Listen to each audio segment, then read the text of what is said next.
ang mga estudyante ng PCU sapagkat sila ay hitik sa napakaraming talento. Tama ka yan. Dahil nakakabilib, no? Mula umpisa ng ating programa hanggang sa kasalukuyan, makikita natin ang husay ng mga mag-aaral mula dito sa Philippine Christian University. Maraming salamat po sa inyo pong napakahusay na pagtatanghal. At ngayon naman, napagkalaman natin o kamakailan lamang ay inaipagdiwang natin ang buwan ng mga guro. At hindi pa naman huling bumati para sa ating mga guro na narito. Happy Teachers Month po sa ating lahat ng Happy mga Teachers guro Month po. Happy Teachers Month, Binibini. Maraming salamat, Ginoo.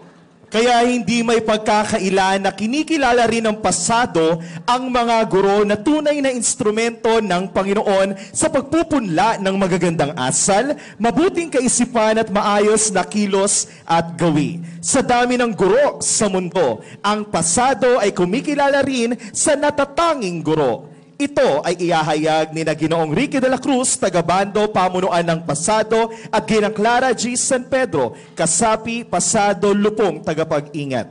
At hindi itatampok ang kabataan na nagpamalas ng natatanging husay, puso at galing na nagsisilbing inspirasyon sa bawat kabataang Pilipino upang ihayag ang pinakapasadong dangal ng kabataan at hinding pakikinggan sina Dr. Romeo S. Egot, kasapi, Pasado, Lupong, tagapag-ingat, at Dr. Grace Precious Laraga, tagapangulo, pamunuang Pasado. Maging ang mga teleserye ay may malawak na impluensya sa mga manonood, lalo pat kasama ito ng mga Pilipino sa pang-araw-araw nilang libangan. Minsan kinapupulutan ng aral, ng gigil, ng samot-saring reaksyon ng mga mamamayan. Ang pinakapasadong teleserye ay iahayag sa atin ni Dr. Robert Ampil, kasapi ng Pasado, Lupong, tagapag-ingat, at Dr. Emmanuel Gonzales, tagapangulo, Pasado, Lupong, tagapag-ingat. Palakpakan po natin sila.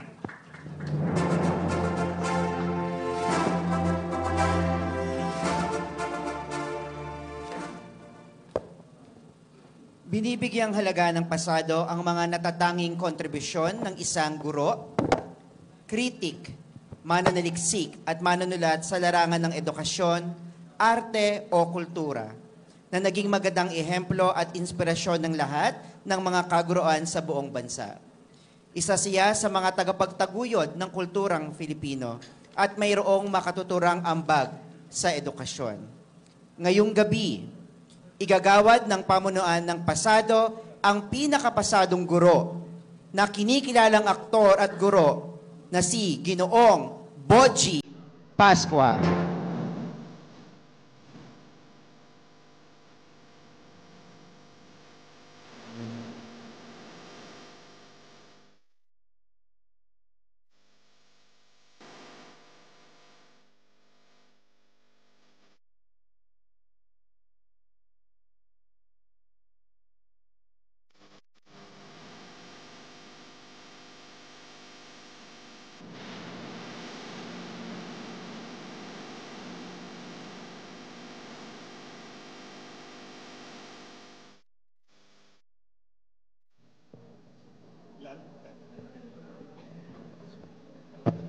Maraming halata pong hindi po ako naghanda.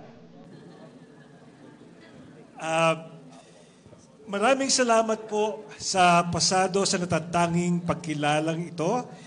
I'm truly humbled dahil isang grupo ng mga dalubguro sa sining ay kinikilala ang gawa ko bilang isang guro sa sining. Matagal po akong proud na inilalagay ang actor/teacher pag tinatanong po ang aking occupation o profession.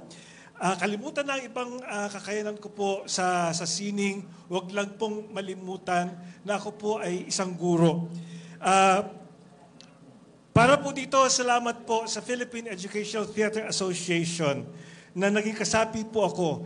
At maraming salamat po sa kanilang ideal na super artist. Ang tawag po nila ay ATOR. Artist, Teacher, Organizer, Researcher. Kaya ako'y masayang nagpatulak po sa mga kasama ko sa PETA upang makapagturo at natuklasan ko pong napakasarap pong magturo, napaka-fulfilling magturo. Kaharap ang mga estudyanteng uhaw na matuto.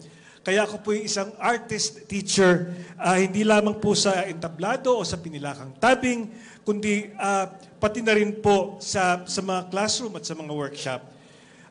Personal po ang dating sa akin itong award na ito dahil ako po'y tinitingala ko po talaga ang profesyon ng pagtuturo.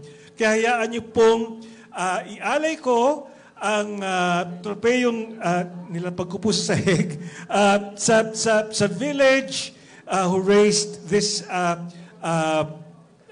artist teacher.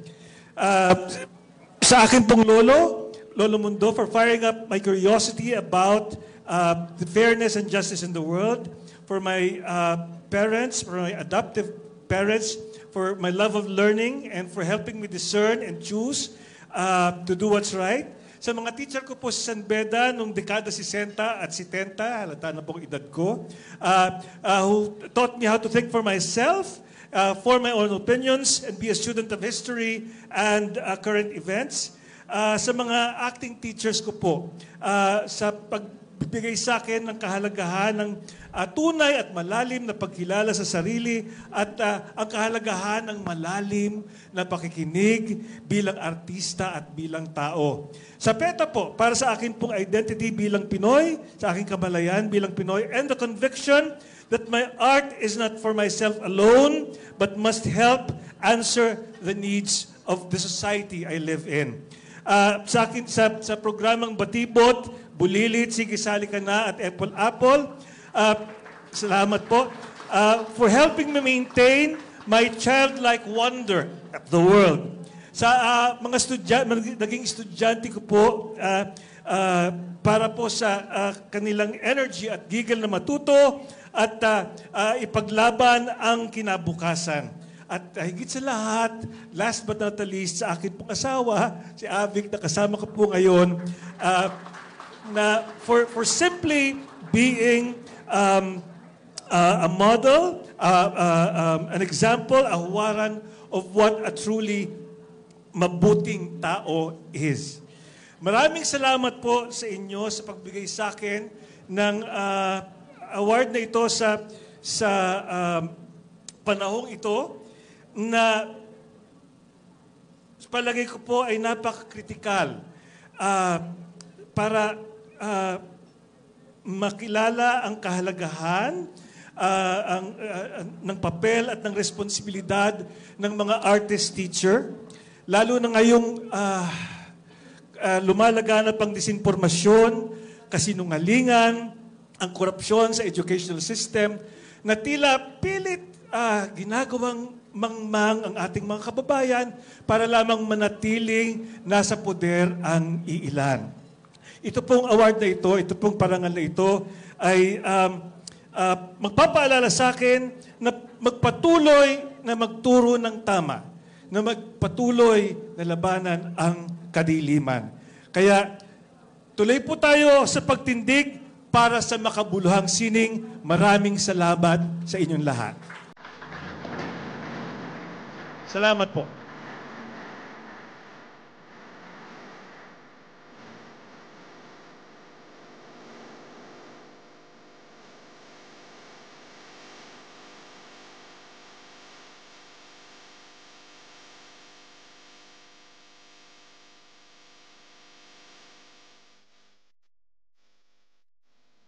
Kinikilala ng pasado ang kanilang pagiging huwarang kabataan bilang alagad ng sining na nagpapahalaga ng kanilang trabaho at mga tagahanga kasabay ng kanilang kasikatan at ng napakaraming gawain sa masalimuot na mundo ng showbiz.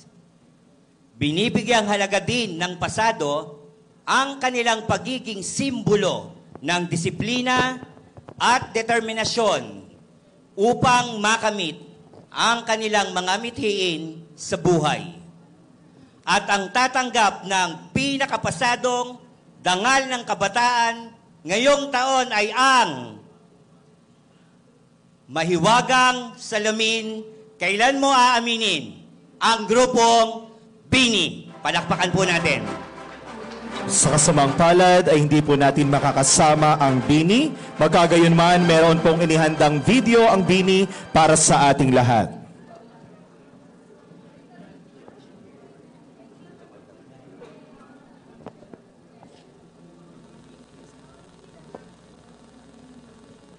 Mabuhay! Kami po ang Bini. Sa mga kasapi po ng pasado, maraming salamat po sa paggawad sa amin ng pinakapasadong dangal ng kabataan. Malugod po namin itong tinatanggap at isang karangalan ang makilala bilang isa sa mga alagad ng sining. Patuloy po namin